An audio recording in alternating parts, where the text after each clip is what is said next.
Ikaw gani miss chocolate or impacta nga hilang og ngipon, ayaw sige pagpataka kutab-kutab anay mong baba. Kay basig pangitaan kaninday sarag ebidensya isa-isahon basig muhilak ka, basig malipayon ka karon muhilak ka pagkaunya. Nya public apology dayon ka. Ha? OFW pa naman ka kay kung makita ta kan daw nimo day tus Davao day inatong ko nang baba nimo pabot sa mong dalunggan. Ha? Feeling nimo day. Feeling kayo ka. Wala mami masuko kung mangbash ka. Di may masuko. Supporters naman min Duterte, di may masuko day. Pero ayaw palabi day, below the belt ta kayo ka mag-content. Unsa na day for the views? Ha? Kita ko nang nauni mo day. Kaning kalapad sa kumpadad day, muhapak ni sa nung basig baliktad na sa likod.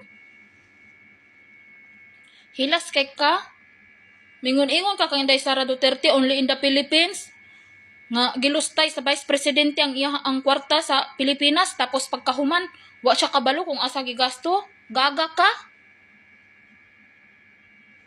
Ayaw palabi na imuhang pagkabastos day kay basig ka nang ngipon nimo inatong ko napabot sa kilid hangtod mawala nang ngipon nimo ba hilang lang agi ana.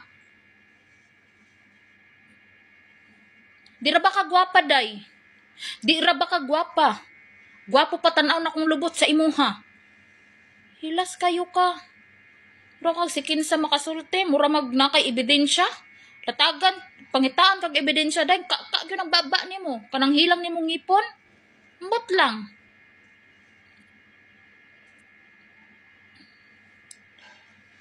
Hulat ka. Naiadlaw para sa imuha day. OFW pa naman ka. Ha? Mas dulot ra ba gyud ang karma sa tigulang nga wa manghilabot nimo. Mas dulot ra ba gyud ang karma sa mga tawo nga wa ka giunsa. Basig natulog ka karon diha sa imong gitulugan, ugma di nakakamata. Nitak na kung